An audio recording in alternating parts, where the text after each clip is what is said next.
नमस्कार दोस्तों, NCERT book की सीरीज़ में एक बार फिर से आपका स्वागत है। एक बार फिर मैं आज आपके लिए एनसीईआरटी की बुक हिस्ट्री सब्जेक्ट लेकर के आया हूं दोस्तों। इस सीरीज़ में मैं क्लास 6 चैप्टर नंबर 11 पार्ट 2 लेकर के आया हूं दोस्तों। इसके पहले मैं पार्ट 1 लेकर के आया था। यही चैप्टर था इमारती चित्र तथा किताबें। इसके पार्ट 1 में मैंने आपको बता दिया था पक्की ईंटों से बने कुछ भवन थे, मंदिर थे, स्तूप थे और कुछ चित्रकारी थे। उनके बारे में मैंने दोस्तों पार्ट 1 में देखा था। तो उसी सिलसिले में पार्ट 2 आज लेकर के आया हूँ दोस्तों। इसमें देखते हैं महत्वपूर्ण कंटेंट क्या होता है। तो दोस्तों पार्ट 2 में देखेंगे हम लोग पुस्तकों की दुनिया से स्टार्ट करते हैं पार्ट 2 को। इसके पहले इस चैप्टर में जो भी कंटेंट थे उसको मैंने पार्ट 1 में देख लिया था। तो जैसा कि आप जानते हो दोस्तों, मैं एनसीईआरटी बुक को लाइन बाय लाइन पढ़ता हूं, तो उसी तरीके से मैं आज फिर से स्टार्ट करता हूं। इस युग में कई प्रसिद्ध महाकाव्यों की रचना की गई। इन उत्कृष्ट रचनाओं में स्त्री पुरुषों की वीर गाथाएँ तथा देवी देवताओं से जुड़ी कथाएँ थीं। जो दोस्तों महाकाव्य की रचनाएं होती थी उसमें स्त्री पुरुषों की वीर गाथा होती थी तथा देवी देवताओं से जुड़ी कथाएँ हुआ करती थी। करीब 1800 साल पहले एक प्रसिद्ध तमिल महाकाव्य था जिसका नाम था दोस्तों सिलप्पदिकारम। तो देखो ये है दोस्तों सिलप्पदिकारम था, जो 1800 साल पहले इस तमिल महाकाव्य का रचना हुआ था इलांगो नामक कवि ने। और इसकी रचना किया है दोस्तों इलांगो नामक कवि ने किया है। इसमें कोवलन नाम के एक व्यापारी की कहानी है। जो ये महाकाव्य दोस्तों तमिल के महाकाव्य है, इसमें कोवलन नाम के एक व्यापारी की कहानी है। वह पुहार में रहता था। अपनी पत्नी कन्नगी की उपेक्षा कर वह एक नर्तकी माधवी से प्रेम करने लगा। बाद में वह और कन्नगी यानी उसकी पत्नी पुहार छोड़कर मदुरै चले गए। वहाँ पांड्य राजा के दरबारी जौहरी ने कोवलन पर चोरी का झूठा आरोप लगा दिया, जिस पर राजा ने उसे प्राण दंड दे दिया। कन्नगी जो अभी भी उससे प्रेम करती थी, इस अन्याय के कारण दुख और रोष से भर गई। उसने मदुरै शहर का विनाश कर डाला। देखो दोस्तों, वो उसकी पत्नी इस राजा के इस फैसले से इतनी नाराज़ थी और अपने पति से इतना प्रेम करती थी कि राजा ने जब उसे मृत्युदंड की सज़ा सुनाई तो उसके बाद वो इतनी नाराज़, इतनी दुखी हो गई कि उसने मदुरै शहर का विनाश कर डाला। और विनाश कितने किया था दोस्तों? जो कन्नगी थी, कन्नगी ने कर दिया और मदुरै शहर का विनाश। यहाँ देखते हैं दोस्तों सिलप्पदिकारम से लिया गया एक वर्णन है, उसके बारे में देखते हैं। यहाँ कवि ने कन्नगी के दुख का इस तरह वर्णन किया है। ओह मेरा दुख तो देखो, तुम मुझे सांत्वना तक दे नहीं सकते। क्या यह सही है कि विशुद्ध होने से भी सुंदर तुम्हारा शरीर बिना धूल से सना यूं ही पड़ा है? यह कहाँ का न्याय है कि गोधूल की इस स्वर्णिम आभा में फूलमाला से ढके सुंदर वक्षस्थल वाले तुम जमीन पर गिरे पड़े हो। मैं अकेली असहाय और हताश होकर खड़ी हूँ। क्या ईश्वर नहीं है? क्या इस देश में ईश्वर नहीं है? पर क्या उस स्थान पर ईश्वर रह सकते हैं जहाँ के राजा की तलवार निर्दोष नवागंतुक के प्राण ले लिए? क्या ईश्वर नहीं है? नहीं है। तो देखो दोस्तों, इस तरीके से कन्नगी जो है अपने पति के प्राण के लिए इस तरीके से वो बार बार आवाज़ लगा रही है। एक और तमिल महाकाव्य है जिसका नाम है दोस्तों मणिमेखलई है। मणिमेखलई को करीब 1400 साल पहले जो है सतनार द्वारा लिखा गया था। तो मणिमेखलई जो लिखा गया था दोस्तों, ये लिखा गया था सतनार के द्वारा, और ये भी एक तमिल महाकाव्य है। तो तमिल महाकाव्य एक अभी ऊपर आपने देखा, और दूसरा तमिल महाकाव्य मणिमेखलई है जिसे करीब 1400 साल पहले सतनार के द्वारा लिखा गया था। इसमें कोवलन तथा माधवी की बेटी की कहानी है।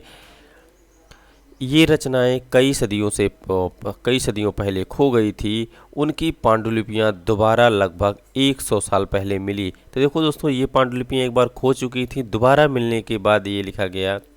ये अन्य लेखक जैसे कालिदास के बारे में आपने पढ़ा, वो संस्कृत में लिखते थे।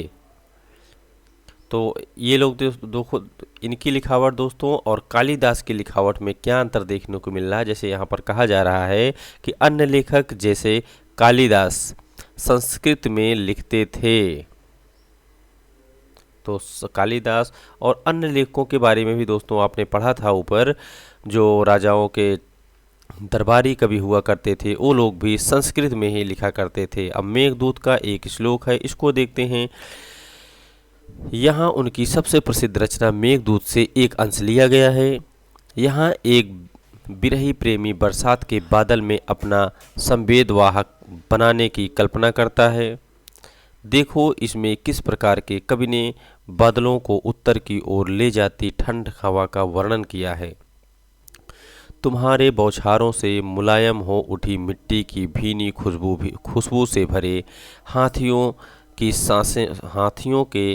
की सांसों में बसी जंगल गूलर को पकाने वाली शीतल बयार तुम्हारे साथ धीरे धीरे बहती है। देखो कितना अच्छा वर्णन किया गया है दोस्तों। यहाँ पर आगे देखते हैं पुरानी कहानियों तथा संकलन तथा संरक्षण। जो पुरानी कहानियाँ थीं, पुरानी कहानियों का संकलन किस तरह से किया जाता था और उनका संरक्षण किस तरीके से किया जाता था। हिंदू धर्म से जुड़ी कई कहानियाँ जो बहुत पहले से प्रचलित थी, इसी काल में लिखी गई थी। इनमें पुराण भी शामिल है। तो देखो, जो पुरानी कहानियाँ लिखी जाती थी उनमें पुराण भी शामिल है। पुराण का शाब्दिक अर्थ है प्राचीन। पुराण जो होते थे दोस्तों, पुराणों में विष्णु, शिव, दुर्गा या पार्वती जैसे देवी देवताओं से जुड़ी कहानियां हैं। तो देखो इसके बारे में आपने भी देखा था, जो हिंदू वो ग्रंथ हुआ करते थे उसमें शिव भगवान, विष्णु भगवान और दुर्गा जी की पूजा होती थी। तो यहाँ पर जो पुराण है दोस्तों, पुराणों में भी विष्णु भगवान, शिव, दुर्गा या पार्वती जैसे देवी देवताओं से जुड़ी कहानियाँ हैं। इनमें इन देवी देवताओं की पूजा की विधियाँ दी गई है पुराणों में। इसके अतिरिक्त इनमें संसार की सृष्टि तथा राजाओं के बारे में भी कहानियाँ हैं। अधिकतर पुराण जो थे वो संस्कृत के सरल श्लोक में लिखे गए थे।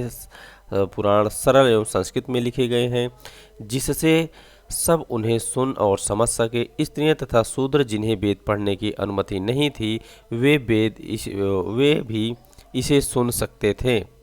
तो देखो दोस्तों, आपने पढ़ा था कि जो जिन्हें वेद के बारे में जब आपने देखा था पिछले वीडियो में, तो उसमें ये बताया गया था कि वेद जो था वो स्त्री और शूद्र जो है उन्हें पढ़ने की अनुमति नहीं थी, लेकिन पुराण को ये लोग सुन सकते थे। पुराणों का पाठ पुजारी मंदिर में किया करते थे, जिसे लोग सुनते थे। दो संस्कृत महाकाव्य और रामायण। तो ये जो संस्कृत के दो महाकाव्य हैं दोस्तों, एक महाभारत है और दूसरा है रामायण, लंबे अरसे से लोकप्रिय रहे हैं। तुम में से भी कुछ बच्चे इन कहानियों से परिचित होंगे। तो देखो दोस्तों, जो दो महाकाव्य है वो दोनों ये संस्कृत में लिखे गए हैं, महाभारत और रामायण। लेकिन अब इसका हिंदी में अनुवाद कर दिया गया है, ये भी आप जानते हैं। महाभारत जो है वो किस पर लिखा गया दोस्तों? महाभारत कौरवों और पांडवों के बीच युद्ध की कहानी है।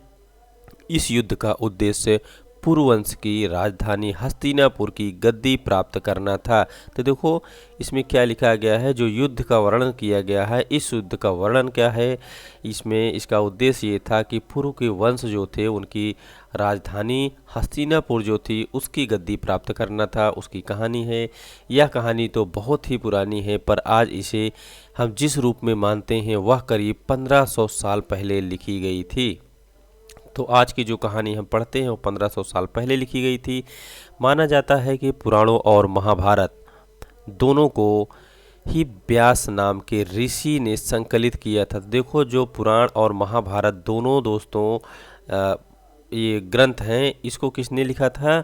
व्यास नाम के एक ऋषि ने लिखा था। तो महाभारत में ही भागवत गीता भी है, जिसके बारे में आपने अध्याय 9 में पढ़ा था। तो महाभारत का एक भाग है भागवत गीता। ठीक दोस्तों, यानी कि महाभारत सबसे बड़ा एक ग्रंथ है और महाभारत का एक भाग है गीता। रामायण की कथा कौशल के राजकुमार राम के बारे में लिखा है।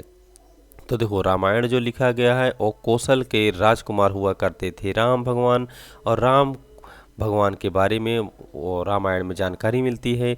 उनके पिता ने उन्हें वनवास दे दिया था। वन में उनकी पत्नी सीता का लंका के राजा रावण ने अपहरण कर लिया था। सीता को वापस लाने के लिए राम को लड़ाई लड़नी पड़ी थी। वे विजयी होकर कौशल की राजधानी अयोध्या लौटे। महाभारत की तरह ही रामायण भी एक प्राचीन कहानी है। तो देखो यहाँ पर क्या मिला दोस्तों, कि महाभारत की तरह रामायण भी एक प्राचीन कहानी है जिसे बाद में लिखित रूप दिया गया। संस्कृत रामायण के लेखक वाल्मीकि माने जाते हैं। तो जो संस्कृत में जो रामायण लिखा गया था सबसे पहले दोस्तों, उसे वाल्मीकि ने लिखा था।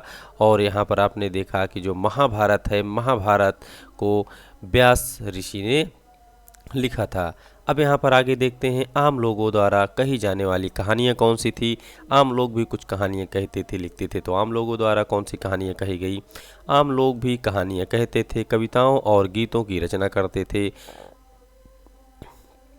गाने गाते थे, नाचते थे और नाटकों को खेलते थे। इनमें से कुछ तो इस समय के आसपास जातक और पंचतंत्र की कहानियों के रूप में लिखकर सुरक्षित कर लिए गए। जातक कथाएं तो अक्सर स्तूपों और रेलिंगों तथा अजंता के चित्रों में दर्शाई जाती हैं। तो देखो दोस्तों, जो जातक कथाएं हैं, ये पत्थरों पर अक्सर स्तूपों और रेलिंगों तथा अजंता की गुफाओं में भी दर्शाई गई थी। अब यहाँ पर देखो एक दोस्तों, बंदर की कहानी दी गई है। बंदर की कहानी देखते हैं सबसे पहले, कि जो एक कहानी के रूप में यहाँ पर मिलती है। एक समय एक महान राजा हुआ, यानी कि एक समय बंदरों का एक महान राजा हुआ। जो राजा था दोस्तों, वो बंदर था। वह हिमालय पर गंगा के किनारे अपने 80,000 अनुयायियों के साथ रहता था। इन सारे बंदरों को एक खास आम के पेड़ के फल बहुत प्रिय थे। ये आम बड़े मीठे होते थे दोस्तों। जो आम गंगा के किनारे पाए जाते थे। इतने स्वादिष्ट आम धरातल पर नहीं उगते थे। एक दिन एक पका हुआ आम गंगा नदी में गिरकर बहने लगा। वह बहते बहते वाराणसी पहुंच गया। उस वक्त नदी में वहां का एक राजा नहा रहा था। उसे वह आम मिला। उसे चखकर वह हैरान रह गया। उसने अपने राज्य के जंगलों को देखभाल करने वालों से पूछा कि क्या वे इस आम के पेड़ को ढूंढ सकते हैं या नहीं। वे राजा को हिमालय की पहाड़ी पर ले गए। वहां पहुंचकर राजा तथा उनके दरबारियों ने खूब आम खाए। रात में राजा ने देखा कि बंदर भी पके आम का मजे ले रहे हैं। राजा को यह बात बुरी लगी और उसने उन्हें मार डालने का फैसला किया। अब यहाँ पर देखो दोस्तों, राजा भी आम खा रहा है और बंदर भी आम खा रहे थे। तो राजा जी को ये बात पसंद नहीं आई कि मैं तो एक राजा हूँ, राजा होकर के आम खा रहा हूँ और ये बंदर कैसे आम खा सकते हैं। तो राजा ने बंदरों को मारने का आदेश दे दिया। राजा ने अपनी प्रजा को बचाने के लिए, जो बंदर का राजा था दोस्तों, वो अपनी प्रजा को बचाने के लिए एक योजना बनाई। उसने आम के पेड़ की टहनियों को तोड़कर उन्हें आपस में बांधकर नदी पर एक पुल बनाया। तो देखो दोस्तों, किस तरीके से जो है बंदर अपना बचाव कर रहे हैं। पुल बनाया। इसके एक छोर को वह तब तक पकड़े रहा जब तक उसकी सारी प्रजा ने नदी को पार ना कर लिया। पर इस प्रयास में वह इतना थक गया कि मरणासन होकर गिर पड़ा, यानी कि दोस्तों वो मरने वाला हो गया। राजा ने जब यह सब देखा तो उसे बंदर राजा को बचाने की काफ़ी कोशिश की, पर वह सफल ना हुआ। बंदर राजा की मृत्यु पर उसे शोक हुआ और राजा ने उसे पूरा सम्मान दिया। तो अंत में जो बंदर का राजा था दोस्तों, वो मर गया। और जो ये राजा थे, इन्होंने बचाने का भरसक प्रयास किया, लेकिन बात वही होती है दोस्तों, जब तीर कमान से निकल जाती है तो उसे रोकना मुश्किल हो जाता है। कुछ ऐसा ही बंदर के साथ हुआ, बंदर के राजा के साथ हुआ। अंत में बंदर का राजा मर गया और फिर राजा को बहुत ही अफसोस हुआ अपने करतूत पर। मध्य भारत में भरहूक के एक स्तूप से मिले एक पत्थर पर उकेरे गए चित्र में दिया गया है। तो देखो दोस्तों, यहाँ पर कुछ यही चीज़ दी गई है कि यहाँ पर देखो ये राजा जी हैं और यहाँ पे राजा की प्रजा खड़ी हुई है और यहाँ पर बंदरों को देखो, बंदर किस तरीके से जो है एक पेड़ से दूसरे पेड़ पर जा रहे हैं। आगे देखते हैं दोस्तों, यहाँ पर विज्ञान की पुस्तकें में क्या क्या जानकारी मिलती है। इसी समय गणितज्ञ तथा खगोल शास्त्री आर्यभट्ट ने संस्कृत में आर्यभट्टियम नाम की पुस्तक लिखी। तो देखो दोस्तों, जो खगोल शास्त्री आर्यभट्ट हुआ करते थे, गणितज्ञ थे आर्यभट्ट, वो संस्कृत में भट्टियम नामक पुस्तक लिखी थी इन्होंने, आर्यभट्ट ने। इसमें उन्होंने लिखा कि दिन और रात पृथ्वी के अपनी धुरी पर चक्कर काटने की वजह से होता है। तो देखो उन्होंने क्या लिखा था दोस्तों पृथ्वी के बारे में। पृथ्वी पर जो दिन रात होता है वो पृथ्वी को अपनी धुरी पर चक्कर लगाने की वजह से होता है, जबकि लगता है कि रोज सूर्य निकलता और डूबता है। उन्होंने ग्रहण के बारे में भी एक वैज्ञानिक तर्क दिया। उन्होंने वृत्त की परिधि को मापने की भी विधि ढूंढ निकाली। तो देखो दोस्तों, वृत्त की परिधि मापने की भी विधि इन्होंने ही ढूंढ निकाली थी, जो लगभग उतनी ही सही है जितनी आज प्रयुक्त होने वाली विधि है। बराहमिहिर, ब्रह्मगुप्त और भास्कराचार्य कुछ अन्य गणितज्ञ और खगोलवेत्ता थे। उन्होंने कई खोज किए, इसके बारे में आप पता लगाओ। तो देखो दोस्तों, इसमें कई और थे, बराहमिहिर थे, ब्रह्मगुप्त थे और भास्कराचार्य अन्य गणितज्ञ भी हुआ करते थे। तो यहाँ पर देखो तो शून्य के बारे में देखते हैं, शून्य की खोज और आयुर्वेद की खोज। शून्य के बारे में देखते हैं दोस्तों, अंकों का प्रयोग पहले से होता रहा है, पर अब भारत के गणितज्ञों ने शून्य के लिए एक नए चिन्ह का आविष्कार किया। गिनती की यह पद्धति अरबों द्वारा बनाई गई है। तो जो दोस्तों, जो गिनती जो प्रारंभ हुई थी वो अरबियों के द्वारा बनाई गई थी, अब यूरोप में भी फैल गई। आज भी यह पूरी दुनिया में प्रयोग की जाती है। रोम के निवासी शून्य का प्रयोग किए बगैर गिनती करते थे। उसके बारे में और भी अधिक जानकारी हासिल करने की कोशिश करें। अब यहाँ पे आयुर्वेद के बारे में देखते हैं। आयुर्वेदिक चिकित्सा विज्ञान की एक विख्यात पद्धति है जो प्राचीन भारत में विकसित हुई। प्राचीन भारत में आयुर्वेदिक के दो प्रसिद्ध चिकित्सक थे, चरक प्रथम द्वितीय शताब्दी ईस्वी और सुश्रुत चौथी शताब्दी ईस्वी। चरक द्वारा रचित चरक संहिता औषधि शास्त्र की एक उल्लेखनीय पुस्तक है। अपनी रचना सुश्रुत संहिता में सुश्रुत ने शल्य चिकित्सा की विधियों का विस्तृत से वर्णन किया है। तो देखो दोस्तों, यहाँ पर आपको क्या मिलता है, जो सुश्रुत संहिता में सुश्रुत ने शल्य चिकित्सा विधियों का विस्तृत से वर्णन किया है। अब यहाँ पे दोस्तों अन्यत्र है, अन्यत्र के बारे में देखते हैं किस देश के बारे में जानकारी मुझे मिलती है और किसकी जानकारी मिलती है अन्यत्र से। कागज़ आज हमारे रोज़मर्रा की ज़िंदगी का हिस्सा है। बिल्कुल दोस्तों, जो किताबें हम पढ़ते हैं जो कागज़ पर छपी होती हैं, उसी तरह लिखने के लिए भी हम कागज़ का ही उपयोग करते हैं। कागज़ का आविष्कार 1900 साल पहले, देखो 1900 साल पहले दोस्तों हुआ था और ये काई लून नाम के व्यक्ति ने चीन में किया था। तो कागज़ का सबसे पहले इस्तेमाल चीन में हुआ था और 1900 साल पहले हुआ था। उसने पौधे के रेशों, कपड़ों, रस्सियों और पेड़ों की छाल को पीट कर लुगदी बनाकर उसे पानी में भिगो दिया। फिर यह लुगदी को दबाकर उसका पानी निचोड़ा और तब सूख कर कागज़ बनाया। आज भी हाथ से कागज़ बनाने की इस विधि को अपनाया जाता है। कागज़ बनाने के तरीके को सदियों तक गुप्त रखा गया। करीब 1400 साल पहले यह कोरिया तक पहुंची। तो दोस्तों, चीन के बाद यह कोरिया पहुंच गई 1400 साल पहले। इसके तुरंत बाद यह जापान फैल गई। करीब 1800 साल पहले यह बगदाद भी पहुंची। फिर बगदाद से यह यूरोप, अफ्रीका और एशिया के अन्य भागों में फैल गई। यह उपमहाद्वीप में भी कागज़ की जानकारी बगदाद से आई है। तो अगर उपमहाद्वीप की जब बात करें दोस्तों, तो उपमहाद्वीप में कागज़ की जानकारी कहाँ से आई? तो उपमहाद्वीप में कागज़ की जानकारी बगदाद से आई दोस्तों। तो इस तरीके से ये चैप्टर भी हमारा समाप्त होता है। अब इसमें देख लेते हैं उपयोगी शब्द कौन कौन से हैं। तो उपयोगी शब्द में दोस्तों हमने स्तूप के बारे में पढ़ा था, मंदिर के बारे में पढ़ा था, जो पिछले वीडियो में देख लिया था दोस्तों।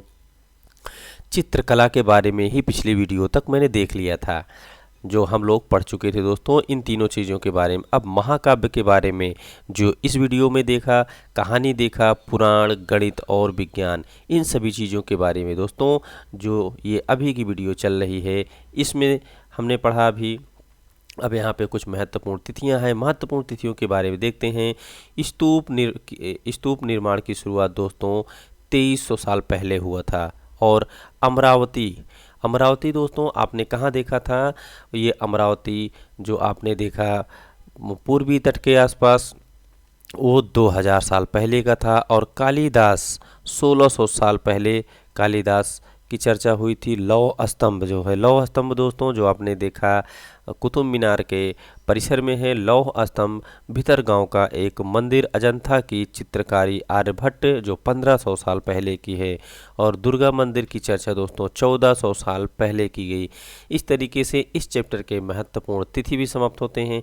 अब आगे देखते हैं दोस्तों, इसी में हमने अब तक के जो 6 क्लास के जो चैप्टर पढ़े उसमें महत्वपूर्ण तिथियां जो थी दोस्तों, उनके बारे में तिथियों पर एक नज़र अगर डालें तो देखते हैं यहाँ पर कौन कौन सी महत्वपूर्ण तिथियां हमने अब तक 6 क्लास के बुक में पढ़ा है।